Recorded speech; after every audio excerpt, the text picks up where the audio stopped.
إنه تبارك وتعالى لا إله إلا هو وأن محمدا عبده ورسوله صلوات الله عليه وسلامه وعلى آله وصحبه الذين هم نجوم وبعد فأعوذ بالله من الشيطان الرجيم بسم الله الرحمن الرحيم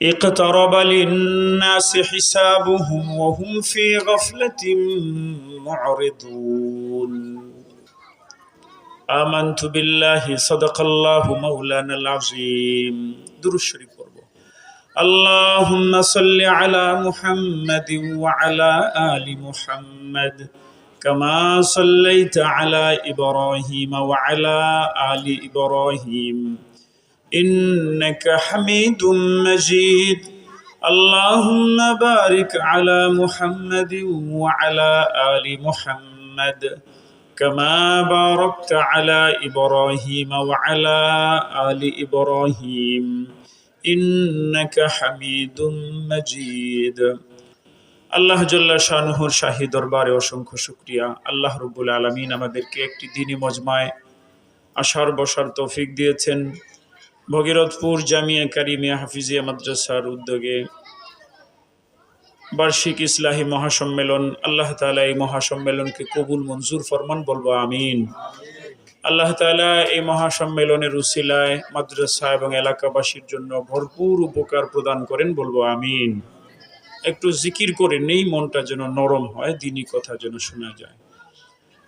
লা ইলাহা ইল্লাল্লাহ লা ইলাহা ইল্লাল্লাহ লা ইলাহা ইল্লাল্লাহ লা ইলাহা ইল্লাল্লাহ লা ইলাহা ইল্লাল্লাহ লা ইলাহা ইল্লাল্লাহ লা ইলাহা ইল্লাল্লাহ লা ইলাহা ইল্লাল্লাহ লা ইলাহা ইল্লাল্লাহ লা ইলাহা ইল্লাল্লাহ লা ইলাহা ইল্লাল্লাহ লা ইলাহা ইল্লাল্লাহ।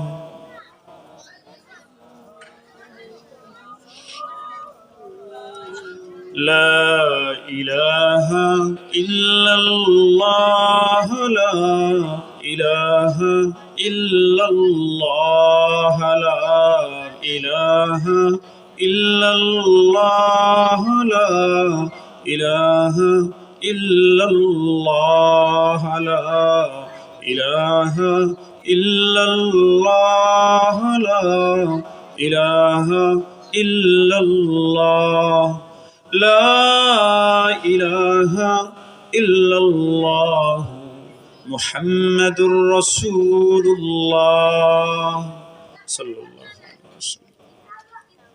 আল্লাহ জাল্লা শানুহুর অসংখ্য অগণিত শুকরিয়া। রব্বুল ইজ্জত এই সময় আমাদেরকে সুস্থ রেখেছেন।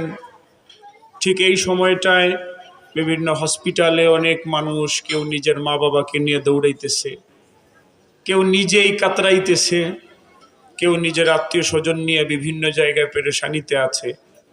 রব্বুল আলামিন আমাদেরকে সুস্থ রেখেছেন, দ্বীনি মজমায় নিরাপদে বসার তৌফিক দিয়েছেন। রব্বুল আলামিনের শুকরিয়া আদায় করি, আলহামদুলিল্লাহ। সম্মানিত মুসল্লিয়ানে কেরাম, আপনাদের সামনে আমি সূরাতুল আম্বিয়ার প্রথম আয়াতটা তেলাওয়াত করেছি। এই আয়াত অত্যন্ত ভয়ানক এবং অত্যন্ত গুরুত্বপূর্ণ। আল্লাহ রাব্বুল আলামিন এই আয়াতে মানুষের জন্য উদ্দেশ্য করে একটা অত্যন্ত ভারী কথা বলেছেন। এই যে এই বাচ্চারা, এই এদিকে ফিরে শোনো, না হয় তোমরা চলে যাও। সবার মনোযোগ আছে তো?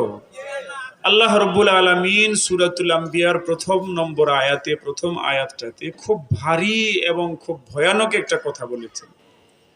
রব্বুল আলামিন বলেন, ইকতারাবা লিন-নাসি হিসাবুহুম ওয়া হুম ফি গাফলাতিন মু'রিদুন। আল্লাহ তাআলা বলেন মানুষের হিসাব নিকটবর্তী হয়ে গেছে, অথচ মানুষ গাফলতের মধ্যে উদাসীন হয়ে বসে রয়েছে।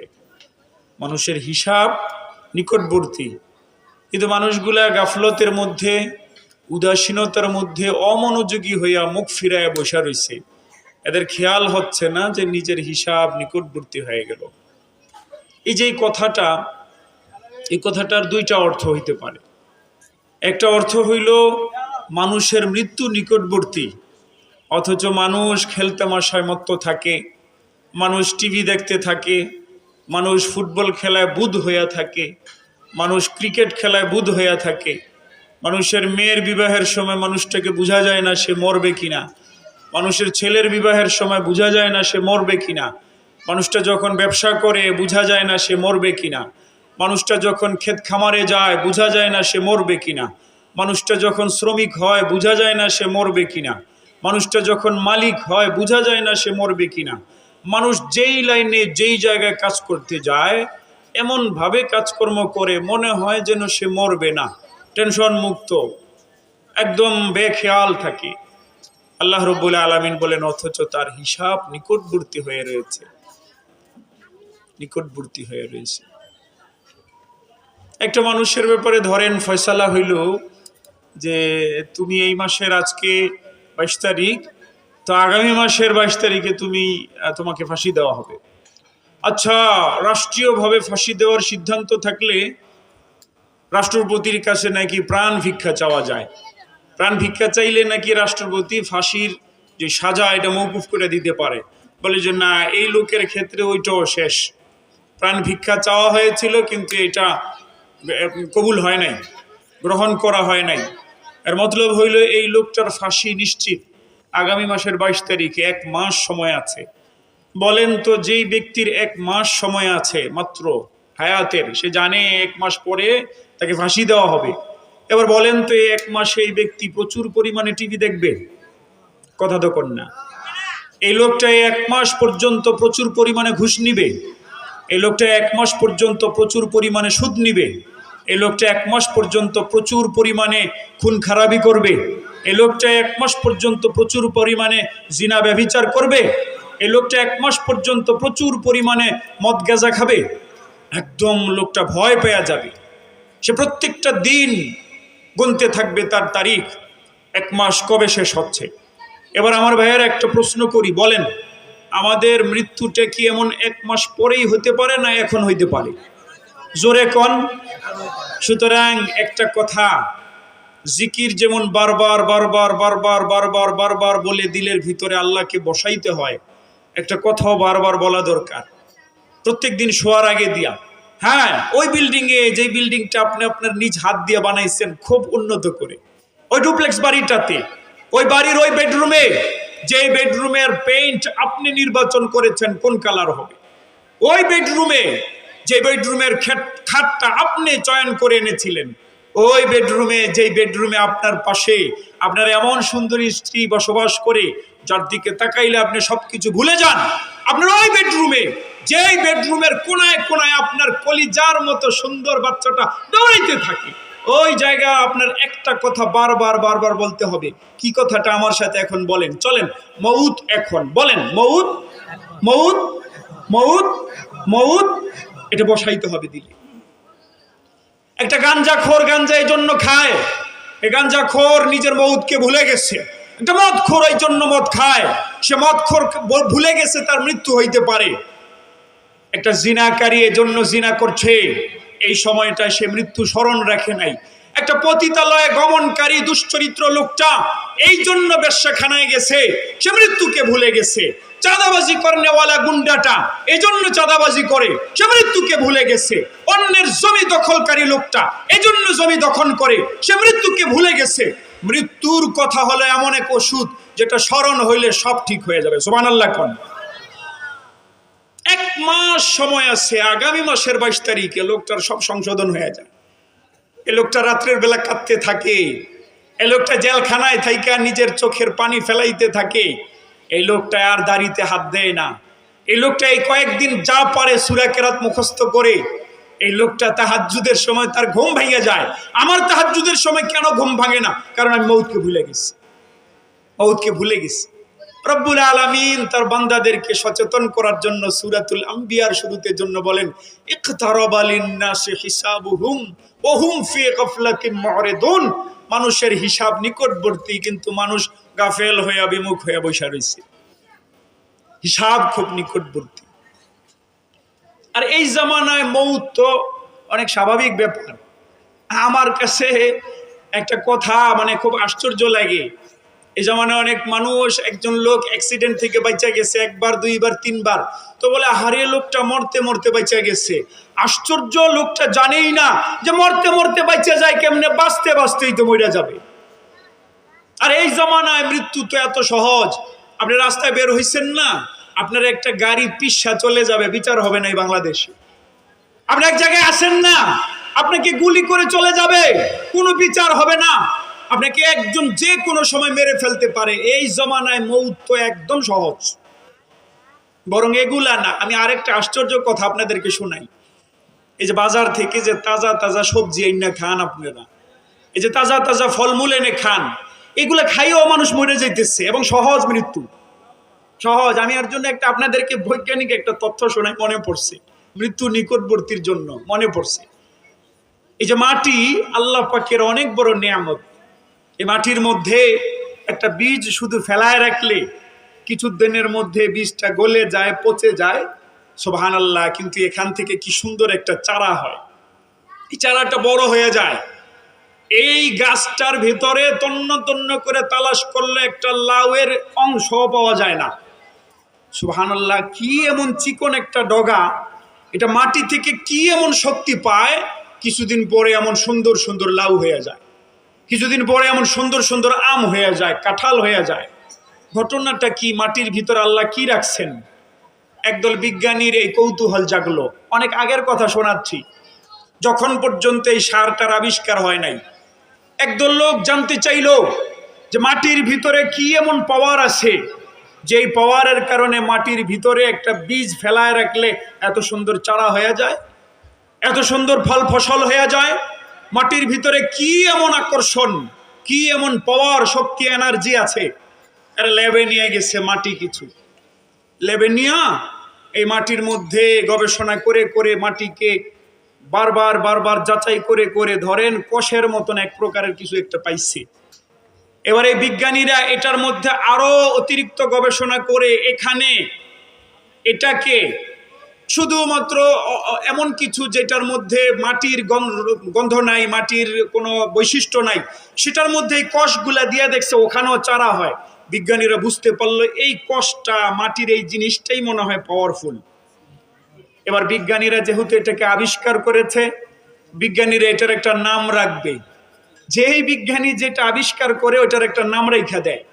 এটার নাম রাখলো এরা ইউরিয়া। ইউরিয়া ইউরিয়া সার কিন্তু তখন আবিষ্কার হয় নাই, মনোযোগ সহকারে শুনেন। ইউরিয়া সার তখন আবিষ্কার হয়েছে, আমি তারও আগের কথা শোনাচ্ছি। এরা দেখলো মাটির ভেতরে এই একটা কোষ, এই একটা পাওয়ার, এনার্জি আছে, এটার কারণেই মূলত মাটি থেকে এগুলা গজায়। তো এরা এটাকে চিহ্নিত করে রাখার জন্য নাম দিল ইউরিয়া। যেমন এই যে 2-1 বছর আগে একটা তুফান আসছিল, সবার আগে এই তুফানটার খবর যে বাইর করছে যে বিজ্ঞানী, ওই বিজ্ঞানী এটার নাম রেখে দিয়েছিল নার্গিস। মনে আসেনি? কথা কয় না। হইতে পারে বেটার বউয়ের জ্বালাতনে জ্বালাতনে একবারে অতিষ্ঠ হয়ে গেছিল, আর বউয়ের নাম নার্গিস, তো তুফানের নামও রেখে দিচ্ছে নার্গিস। হইতে পারে, আমি জানি না ঠিক। একজনে একটা রেখে দেয় নাম। আমি দেখছি একজনে নিজের বউয়ের নাম সেভ করছে বিপদ নামে, বিপদ। বউয়ের নাম্বার সেভ করছে বিপদ, কন্ট্যাক্ট নম্বরে লেখছে বিপদ। এক একজন এক একটা করে। একদল বিজ্ঞানী ল্যাবের মধ্যে কিছু মাটি নিয়ে গবেষণা করে একটা পদার্থ বের করলো। ওই পদার্থটাকে চিহ্নিত রাখার জন্য নাম দিল ইউরিয়া। এই ইউরিয়া নাম আল্লাহ দেয় নাই, এটা বিজ্ঞানী দিচ্ছে চিহ্নিত করে রাখার জন্য। এবারে বিজ্ঞানীরা তাকায় দেখলো মাটির ভিতরে এই পরিমাণ ইউরিয়া সামান্য পরিমাণ হচ্ছে, কিন্তু এটার জন্য প্রচুর সময় ক্ষেপণ করতে হচ্ছে। 1 বছর যাইতে হয়, বৃষ্টি আসতে হয়, রোদ পড়তে হয়, বর্ষাকালের পানি আসতে হয়, পলিমাটির প্রলেপ পড়তে হয়, বিভিন্ন মৌসুম গুজারতে হয়, এরপরে মাটির ভিতরে এই পদার্থটা জন্ম নেয়। মানুষের তো এত ধৈর্য নাই। আল্লাহ কোরআন মাজিদ এই জন্য মানুষকে আজুল বলেছেন, তাড়াহুড়া প্রবণ, সব নগদ চায়। আল্লাহ পাক কোরআন মাজিদ এই জন্য বলেছেন, বাল তুসিরুনাল হায়াতাদ দুনিয়া, দুনিয়ার জীবনকে তোমরা প্রাধান্য দাও, দুনিয়ার সুখ শান্তিকে প্রাধান্য দাও। একটা বড় পরহেজগার ব্যক্তির সামনেও যখন দুনিয়া এবং দ্বীনের মধ্যে টক্কর লাগে, লোকটা দুনিয়াকে প্রাধান্য দিয়ে দেয়। একটা বড় হাজী সাহেবের সামনেও যখন দুনিয়া এবং দ্বীনের মধ্যে টক্কর লাগে, লোকটা দেখবেন দুনিয়াকেই প্রাধান্য দিয়ে দেয়। নগদের আকর্ষণ কাশিস বেশি হয়। তো মানুষগুলা চিন্তা করলো, বিজ্ঞানীগুলা, এত দীর্ঘ সময় অপেক্ষা করার আমাদের সময় নাই। 1 বছর পর্যন্ত অপেক্ষা করব, রোদ আসতে হবে, বৃষ্টি আসতে হবে, এরপরে এখান থেকে একটুখানি ইউরিয়া হবে, এত ধৈর্য ধরার সময় আমাদের নাই। তাহলে কি করবা? চলো আমরা দেখি এই ইউরিয়ার মতো নকল ইউরিয়া বাইর করা যায়নি। আল্লাহটা তো আসল, মাটিতে যেটা প্রাকৃতিক ভাবে হয়, ন্যাচারালি হয়। আরে বললো চলো দেখি আমরা এটাকে নকল বাইর করতে পারি কিনা। বিভিন্ন বিষাক্ত জিনিস দিয়া বারবার গবেষণা করে করে করে করে করে করে পরে নকল বাইর করছে। ওইটা কি আপনারা বাজারে বর্তমানে ইউরিয়া সার বলেন। দেখলে খুব পেয়ারা পেয়ারা লাগে, খাইয়া লাইতে মন চায়। ওই যে হোমিও ওষুধ ছিল না আগে, ছোট্ট ছোট্ট, দেখতে এমন লাগে না? এই ইউরিয়া বলেন তো, এটা কি প্রাকৃতিক ন্যাচারাল ইউরিয়া, না মানুষের তৈরি করা বিভিন্ন কিছু দিয়া মিলায় জিলায় আবিষ্কার করা নকল ইউরিয়া? না। এবারে নকল ইউরিয়া দেওয়া শুরু করছে মাটিতে। আমার ভাইয়েরা, আমি আমার এলাকার কথা শোনাচ্ছি, মুন্সিগঞ্জের কথা, যেখানে প্রচুর পরিমাণে আলু হয়, প্রচুর পরিমাণে শাকসবজি উৎপাদন হয়। আমাদের এলাকার বর্তমানে এই অবস্থা হয়েছে, মাটিতে সার না দিলে গাছই হয় না। সার দিতে দিতে মাটির যে ন্যাচারাল শক্তি ছিল ধ্বংস করে ফেলছে। এমন অবস্থা হয়েছে, বিষ না দিলে শাকসবজিগুলো বড় হইতে চায় না। এবার যখন সার দেয়, বহুত প্রকারের কীটনাশক দেয় এবং অনেক রাসায়নিক পদার্থ ওখানে প্রয়োগ করে, তো মাত্র 27 দিনে লাল শাক বড় বড় হয়ে যায়, মাত্র 42 দিনে লাউ বের হয়ে যায়, এইটা বাইর হয়ে যায়, ওইটা বাইর হয়ে যায়। আর দেখতো মাশাআল্লাহ এমন সুন্দর নাদুস নুদুস, দেখলেই পছন্দ হয়ে যায়। মানুষগুলা বাজারে যাওয়ার পরে যখন দেখে এরকম নাদুস নুদুস আছে, ওইটাকেই কিনে। যেহেতু একটু টেমটম খেয়াল হয়েছে, নিজের বাড়ির কোনার মধ্যে লাগাইছিল, ভালো করে সোজা হয় নাই, ওইটাকে কিনতে চায় না কেউ। কেন কিনতে চায় না? ওইটা নাদুস নুদুস দেখা যায়। আমার ভাইয়েরা বুঝে থাকলে বলেন আমার এতটুকু কথা। এই যে নাদিস নুদুস, যেই লাউ শাকসবজি আপনারা দেখছেন, এগুলো কি ন্যাচারাল এবং সুন্দর স্বাস্থ্যবান্ধব, স্বাস্থ্যকর, না অস্বাস্থ্যকর বিষের দ্বারা তৈরি? বিষের দ্বারা তৈরি। একটা কলা কিনেন আপনি, এই কলাটার মধ্যে গাছ থেকে নিয়ে কি পরিমাণ বিষ দেওয়া হয় কল্পনা করতে পারবেন না। 1 কেজি আপেল কিনতে যান, 1 কেজি আঙ্গুর কিনতে যান, এগুলোর মধ্যে কি পরিমাণ ফরমালিন মিশানো হয়েছে আপনি আমি কল্পনা করতে পারবো না। আমরা নিজেরা নিজেদেরকে ধ্বংস করে দেওয়ার জন্য সমস্ত প্রস্তুতি নিয়েছি। সুতরাং রব্বুল আলামিন যে বলেন মানুষের জন্য মানুষের হিসাব কিতাব নিকটবর্তী হয়ে রয়েছে, অথচ মানুষগুলা গাফলতের মধ্যে, উদাসীনতার মধ্যে মুখ ফিরাইয়া বসা রয়েছে। আর একটা অর্থ হলো মৃত্যু নিকটবর্তী। ও আমার ভাইয়েরা, মৃত্যুতে এমনিতেও মানুষের নিকটবর্তী হয়, কিন্তু এই আধুনিক সিস্টেমে, এটা জালি সিস্টেমে বর্তমানে আমরা নিজেরাই নিজেদেরকে মারার একদম নিকটবর্তী করে রাখছি। ঠিক কিনা বলেন? ঘরে ঘরে দেখবেন ডায়াবেটিসে মানুষের এমন অবস্থা, লিভার পচে যাচ্ছে, কিডনি ড্যামেজ হয়ে যাচ্ছে, হার্টে ব্লক সৃষ্টি হচ্ছে, রোগ বালার কোনো শেষ নাই। প্রত্যেকটা ঘরে ঘরে মানুষ মনে হয় মুড়ি মুড়কির মতো ওষুধ খাইতেছে, ওষুধের উপরে যেন বেঁচে আছে। এবার বলেন তো, এই আয়াতের তাফসীরের একটা অর্থ মৃত্যু নিকটবর্তী। এমনিতেই তো মৃত্যু নিকটবর্তী, কিন্তু এই জমানায় মৃত্যু যে আরো নিকটবর্তী, কথাটাকে আমি বুঝাইতে পারছি? এছাড়া আপনি বাইরে বের হন, আপনি একটা রাজনৈতিক দল করেন, একজন আরেকজনকে দেখবেন মাইরে ফেলাইতেছে, চামচামি করে মারতেছে, অথচ ওর কিন্তু এখানে কোনো ফায়দা নাই। ওর নেতা বলছে অমুকরে মাইরে ফেলা, সে মাইরে ফেলাইতেছে। তুই কেন মারলি রে? তোর এখানে তো কোনো স্বার্থ নেই, তুই আরেকজনের জন্য, আরেকজনের দুনিয়ার জন্য তোর নিজের আখেরাত শেষ করে দিলি। কি বলেন? কোন একটা মুসলমান যদি আরেকটা মুসলমানকে হত্যা করে, তাহলে এই হত্যাকারী মুসলমানের আখেরাত থাকে না শেষ? শেষ হয়ে যায়। আমি সম্ভবত আমার জুমার মসজিদে শুনিয়েছি, আল্লাহর নবীর অত্যন্ত প্রিয় এক সাহাবী ছিল হযরত আব্দুল্লাহ বিন জুবায়ের রাদিয়াল্লাহু আনহু। এই সাহাবী অনন্য বৈশিষ্ট্যের অধিকারী সাহাবী। তার একটা বৈশিষ্ট্য হলো সাহাবায়ে কেরাম মক্কা থেকে হিজরত করে মদিনায় চলে গেলেন, জানি কিনা আমরা? বিটি বাল বাচ্চা সবকিছু রেখে, নিজের সহায় সম্পদ সবকিছু রেখে মদিনায় চলে গেলেন সাহাবায়ে কেরাম মক্কার কাফেরদের নির্যাতনের কারণে। মদিনায় যাওয়ার পরে এই মুহাজির ছেড়ে আসা হিজরতকারী যত সাহাবায়ে কেরাম ছিলেন তাদের মধ্য থেকে সর্বপ্রথম হযরত আব্দুল্লাহ বিন জুবায়ের রাদিয়াল্লাহু আনহুর জন্ম হয়েছে। মদিনায় সর্বপ্রথম মুহাজির সাহাবীদের মধ্য থেকে সন্তান যিনি জন্মগ্রহণ করেছেন তিনি হলেন হযরত আব্দুল্লাহ বিন জুবায়ের রাদিয়াল্লাহু আনহু। এজন্য তাকে সব সাহাবীরা মুহাব্বত করতেন, এজন্য নবীজি তাকে অনেক মুহাব্বত করতেন। তার আরো পরিচয় আছে, তিনি হযরত আবু বকর সিদ্দিক রাদিয়াল্লাহু তাআলা আনহুর কলিজার টুকরা নাতি। হযরত আবু বকর সিদ্দিক রাদিয়াল্লাহু আনহুর বড় মেয়ে হযরত আসমা, হযরত আয়েশা সিদ্দিকার বড় বোন হযরত আসমা রাদিয়াল্লাহু তাআলা আনহার ছেলে, এবং তার বাবাও বড় মাপের সাহাবী হযরত জুবায়ের রাদিয়াল্লাহু আনহু। তাহলে কি দাঁড়াইলো? মদিনায় সর্বপ্রথম জন্মগ্রহণকারী সাহাবী হযরত আবু বকর সিদ্দিক, সমস্ত নবীদের পরে যার মর্যাদা, তার কলিজার টুকরা নাতি হযরত আসমা রাদিয়াল্লাহু তাআলা আনহা সাহাবী মহিলা, তার কলিজার টুকরা সন্তান হযরত জুবায়ের রাদিয়াল্লাহু আনহু, অত্যন্ত মর্যাদাবান সাহাবীর সন্তান। আরো অনেক গুণাবলী ছিল। এই হযরত আব্দুল্লাহ বিন জুবায়ের রাদিয়াল্লাহু আনহুকে এক জালেম শাসক খুন করে। ওই জালেমের নাম ছিল হাজ্জাজ বিন ইউসুফ। আপনারা অনেকের নাম শুনেছেন। এই জালেম প্রচন্ড রকমের জালেম ছিল, কুলাঙ্গার ছিল, ফাসিক ছিল। শত শত সাহাবায়ে কেরামকে সে হত্যা করে ফেলেছে।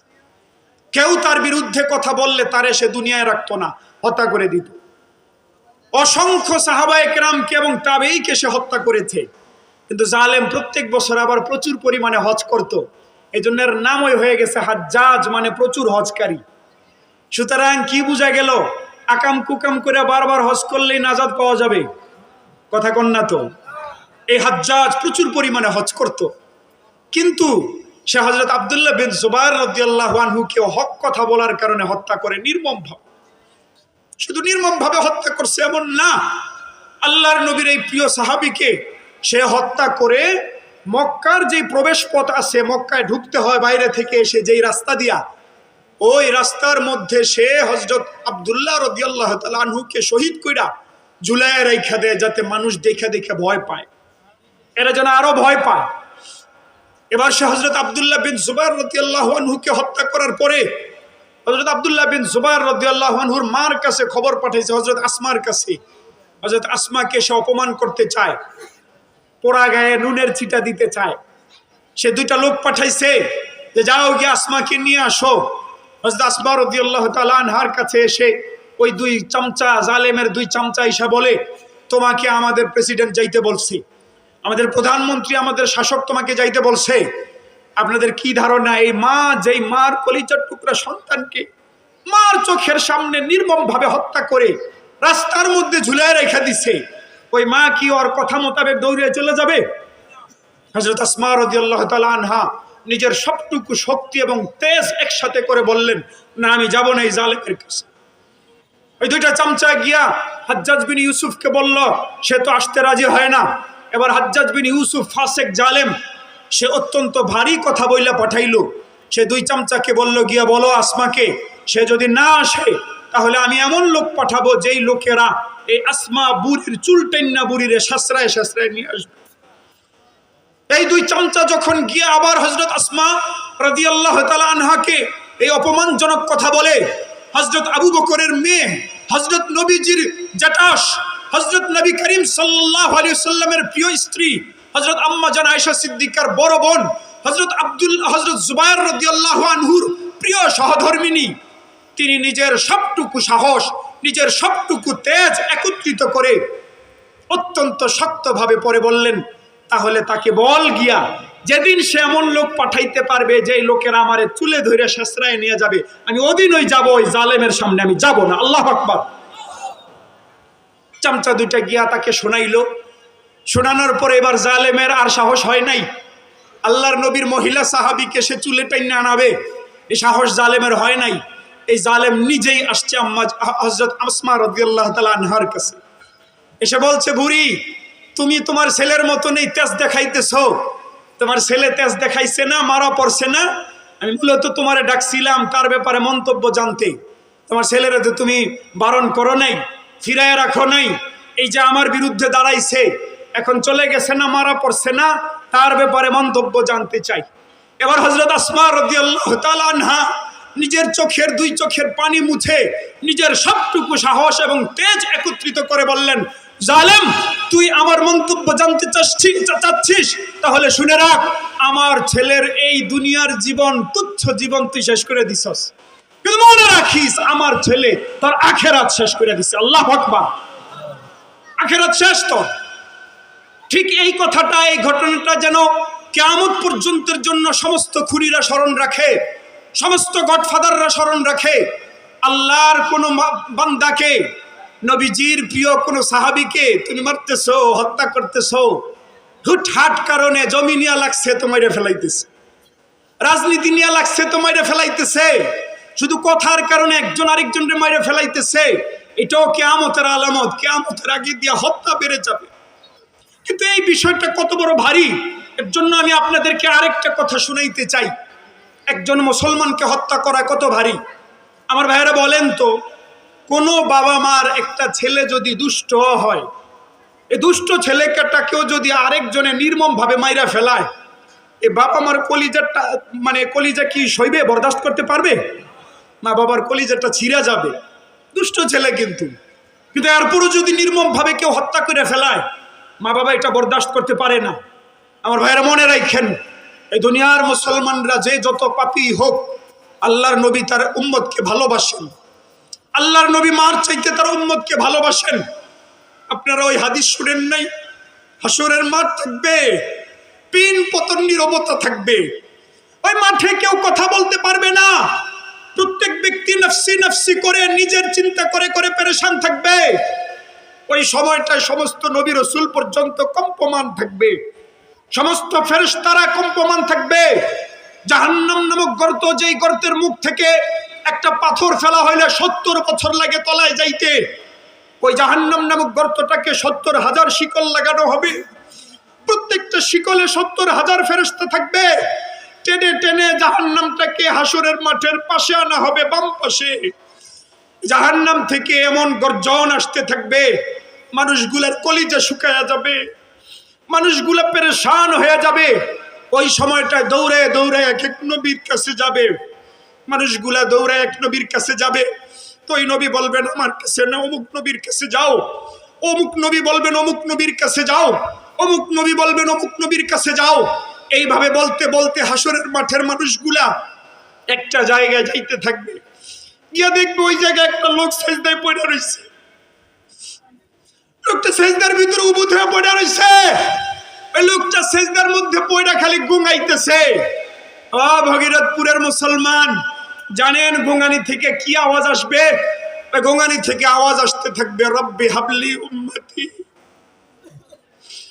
রব আমার উম্মতকে আমার ভিক্ষা দিয়া দেও, রব আমার উম্মতকে আমাকে ভিক্ষা দিয়া দেন।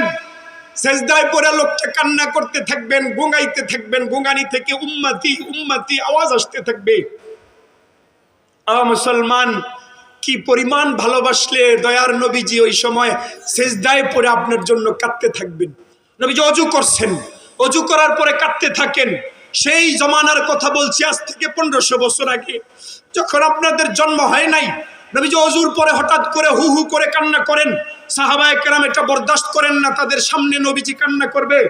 সাহাবায়ে কেরাম পেরেশান হয়ে জিজ্ঞেস করেন, মা ইউবকি ইয়া রাসূলুল্লাহ, ইয়া রাসূলুল্লাহ আপনি কাঁদতেছেন কেন? নবী করিম সাল্লাল্লাহু আলাইহি ওয়াসাল্লাম হেঁচকি উঠে কাঁদেন আর বলেন, আমি কাঁদতেছি, আহা আমার আফসোস লাগতেছে, আমি কখন জানি চলে যাই, যাওয়ার আগে যদি আমি আমার ভাইগুলোরে দেখে যাইতে পারতাম। সাহাবা একরাম চোখের পানি ছাইড়া দিয়ে বলেন, ইয়া রাসূলুল্লাহ, আপনি আপনার কোন ভাইদেরকে দেখে যাওয়ার আকাঙ্ক্ষা করছেন? আলাসনা বিইখওয়ানিক, আমরা কি আপনার ভাই না? সাহাবা একরামের এই প্রশ্নের জবাবে নবীজি বললেন, না, তোমরা আমার ভাই না, তোমরা তো আমার বন্ধু, তোমরা তো আমার সাহাবী। আমার ভাই হলো আমার ওই উম্মত, যেই উম্মত আমাকে না দেখে আমার উপর ঈমান আনবে। আল্লাহু আকবার। মুসলমান, এটাকে আপনারা মিস করা বলেন, মিস করা। আপনার জন্ম যখন না হয়েছে, আপনার নবী আপনাকে মিস করছে, আপনার নবী আপনাকে মিস করছে। সেই নবীর উম্মত হইয়া সেই নবীর আদর্শ নাই, সেই নবীর উম্মতের প্রতি দরদ নাই। আরে রাজনীতি করতে গিয়ে একজন আরেকজনের কেমনে মারে, এটাই তো আমার মাথায় ধরে না, এটাই তো ধরে না। বলেন, এই দেশে কোন শাসক ক্ষমতায় আসলে আপনার কামাই করা লাগে না? আমাকে একটা প্রশ্নের উত্তর দেন, দেন, বলেন, বলেন, কোন জালেম ক্ষমতায় আসলে আপনার সন্তানের দুঃখ কষ্ট আপনার একলা বহন করতে হয় না? বলেন, কোন জালেম ক্ষমতায় আসার পরে আপনার মেয়ের বিবাহ নিয়ে আপনার টেনশন করতে হয় না? বলেন, কোন জালেম ক্ষমতা আসার পরে আপনি মারা গেলে আপনার বিবি বিধবা হইলে, আপনার সন্তান এতিম হইলে তাদের দায়িত্ব নেয় কোন সরকার নেয়? বলেন আমাকে, আছে? নাই। মানুষগুলো অহেতুক দৌড়াইতেছে, অথচ আল্লাহ রাব্বুল আলামিন বলেন মানুষের হিসাব নিকটবর্তী হয়ে গেছে, অথচ মানুষ গাফলতের মধ্যে, উদাসীনতার মধ্যে মুখ ফিরায় বসে রয়েছে, এদিকে দৌড়ায়, ওদিকে দৌড়ায়, ওদিকে দৌড়ায়। আহারে, বিয়াগুলা দেখলে মনে হয় না আর মরবে। বিবাহের ভিতরে গান বাজে, অথচ বিবাহের ভিতরে মুসলমানের বিবাহে গান বাজতে পারে না, বিবাহ ইবাদত। বলেন আমাকে, কোন একটা ব্যক্তি যদি জুমার নামাজের ভিতরে গান বাজায়, আপনারা এটা মাইনা নিবেন? কথা তো কোন, যেই মসজিদে জুমার দিন গান বাজায় ওই মসজিদে আপনারা নামাজ পড়তে যাইবেন? যেই জায়গার ভিতরে হজ করতে যাওয়ার সময় যেই টিম, যেই এজেন্সি লোকদেরকে হজ করতে নিয়ে যাওয়ার সময় গিটার বাজাইতে থাকে, মমতাজ রে দিয়া ফাইটটা যায় গান শোনাইতে থাকে, ওই এজেন্সির মাধ্যমে কেউ হজে যাবেন? যেই মসজিদে তাহাজ্জুদের সময় হারমোনিয়াম বাজানো হয় ওই মসজিদে ফজর নামাজ পড়তে যাইবেন? যেই এলাকায় রোজার দিনেও মানুষ খাইতে থাকে, আকাম কুকাম করতে থাকে, ইফতারের আগে দিয়ে ইফতারের নতুন পদ্ধতি বাইর করছে, ঢোল বাজায় ইফতার করে, আপনারা তাদেরকে সমর্থন করবেন? কিন্তু আশ্চর্য হলো, যেই বিবাহের ভিতরে গান বাজে আপনারা ঠিকই ওখানে গেলে অন্ডা দিয়ে আসেন, 10,000 টাকা আবার দিয়ে আসেন। সমস্ত মানুষরা যদি মিলে এক হইতো, যেই বিবাহে গান বাজবে, তুমি মেয়ে খালি সময় গান বাজাও, আবার নবীজির সুন্নতের মধ্যেও গান বাজাও, এত খারাপ কেন তুমি? লোকগুলা যদি এক হয়ে যাইতো যে যেই বিবাহে গান বাজবে ওই বিবাহে আমরা খাইতে যাব না, যেই বিবাহের মধ্যে গায়ে হলুদ থাকবে ওই বিবাহে আমরা খাইতে যাব না, মানুষ সবাই ভালো হয়ে যাইত। আপনাদের কারণে মানুষ ভালো হয় না। এই টুপিটা নিয়ে পর্যন্ত গিয়ে খাইয়া আসেন, মৌলবীটা পর্যন্ত গিয়ে খাইয়া আসে না। যেখানে নবীজির নাফরমানি হবে, আল্লাহর নাফরমানি হবে, সেখানে যাওয়া যাবে না। এই গায়ে হলুদ থেকে আসছে, সংসদ বাংলা অভিধান খোলেন, 63 নম্বর পৃষ্ঠা খোলেন, সেখানে পাবেন গায়ে হলুদ। এটার পরে হাইফেনের পরে গায়ে হলুদের অর্থ পাবেন বিবাহের অব্যবহিত পূর্বে পাত্র পাত্রীকে হলুদ মাখাইয়া স্নান করানোর বিশেষ হিন্দু নিয়ম। কি বুঝলেন আমার এই কথার থেকে? এটা মুসলমানের পদ্ধতি? কিন্তু আমি জানি এই আমার মসজিদের এলাকায় পর্যন্ত আছে, আমি জানি আমার এলাকায় পর্যন্ত আছে। এই মুসলমান এমন আত্মভোলা মুসলমান যে যেখানে যেটা দেখতেছে সেটা আমদানি করতেছে। শুধু গায়ে হলুদ করে এমন না, গায়ে হলুদের দিন মাইয়া নাচে, যেই মাইয়ার বিয়া বেলাজা, ওই বেলাজি পর্যন্ত নাচে, যেই বেলাজার বিয়া ওই বেলাজায় পর্যন্ত নাচে। বলেন, ওই বিবাহের ভিতরে কোনো মুসলমান যাইতে পারে? আপনারা যেদিন এগুলো থেকে বিরত হবেন সেদিন আবার রহমত নেমে আসবে। রব্বুল আলামিন বলেন মানুষ এগুলা যা কিছু করে মওত ভুলছে, অথচ তাদের হিসাব নিকটবর্তী হয়ে রয়েছে। এরা বুঝেও না যে নিজের হিসাব নিকটবর্তী হয়ে রয়েছে।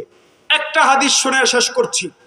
নবী করিম সাল্লাল্লাহু আলাইহি ওয়াসাল্লাম একদিন সাহাবায়ে কেরামের সামনে এমন গোল একটা দাগ দিছেন, খেয়াল করতেছি কথাটা, গোল একটা দাগ। এই গোল দাগের গোল বৃত্তের মাঝখানে একটা ফোঁটা দিছেন, একদম ঠিক মাঝখানে। এই ফোঁটার থেকে কিছু দাগ টেনে টেনে এইভাবে একবারে গোল যে সীমা আছে ওই সীমানার বাইরে নিয়ে গেছেন, বাইরে বাইরে বাইরে নিয়ে গেছেন। নবী করিম সাল্লাল্লাহু আলাইহি ওয়াসাল্লাম সাহাবায়ে কেরামকে ডাক দিয়ে বলেন, জানো এটা কি এঁকেছি? এই যে গোল বৃত্তের মাঝখানে একটা ফোঁটা দেখছো, মনে করে এটা একটা মানুষ। আর চতুর্পার্শ্বে যেই দায়েরা, যে বৃত্ত দেখছো, এটা হলো তার হায়াত। আর যেই দাগগুলা দেখতেছো টাইনা টাইনা টাইনা টাইনা আমি এই দায়েরা, এই বৃত্তের বাইরে নিয়ে গেছি, এগুলো হলো বোকা লোকটার স্বপ্ন। এ লোকটা স্বপ্ন দেখতেছে মাইয়াটারে বিয়া দেওয়ার পরে দাঁড়িয়ে রাখবে। এ লোকটা স্বপ্ন দেখতেছে আর 10 কোটি টাকা কামানোর পরে রোজা ধরবে, পরহেজগার হয়ে যাবে। এই লোকটা নিয়ত করতেছে আর 5টা বছর চেয়ারম্যানি করে আর 5টা বছর চাঁদাবাজি করে পরে ভালো হয়ে যাবে। অথচ লোকটা জানে না তার হায়াতের আগে দিয়েই শেষ হয়ে গেছে। এ লোকটা কল্পনা করতেছে ডুপ্লেক্স বাড়িটা বানানোর পরে পুরোপুরি পরহেজগার হয়ে যাব। ও মিস্ত্রির সাথে না থাকলে মিস্ত্রি ডিস্টার্ব করে, জামাত আমার যজ্ঞ না হয়, ঘরটা আগে বানায় নেই, এরপরে ডুপ্লেক্স বাড়িটা বানানোর পরে আমি 5 ওয়াক্ত নামাজি হয়ে যাব জামাতের সাথে। আহা, লোকটা জানে না এই বিল্ডিং এ সে ঢুকতেই পারবে না। লোকটা জানে না, সে নিজে ড্রয়িং করেছে যে এই রুমে বুড়িকে নিয়ে থাকবে, মরার পরে ওই রুমে মানুষ ঢুকতে ভয় পাবে, ঢুকতে ভয় পাবে। এই লোকটা জানে না মরার পরে খুব শীঘ্র তাকে বের করে ফেলা হবে। মানুষ মুখ দিয়ে বলবে না, কথা 2 প্রকারের হয়। মুখ দিয়ে একটা কথা হয়, আরেকটা হয় অবস্থার কথা। এটাকে বলে কওলুল হাল, হালতে কথা বলে। লোকগুলা মুখ দিয়ে বলে না, সকলের হাল হইলো এটা যে মরছে না বুইরা, বিল্ডিং খাড়ায় খাড়ায় করছে তো কি হয়েছে, পুরো জীবন শেষ করে করছে তো কি হয়েছে, সুদ ঘুষ নিয়ে করছে তো কি হয়েছে, ওজনে কম দিয়ে করছে তো কি হয়েছে, এই বুইরাই করছে, এই বিল্ডিং বুইরার না, এই বিল্ডিং আমাদের জিন্দাদের, এটা বাইর করো।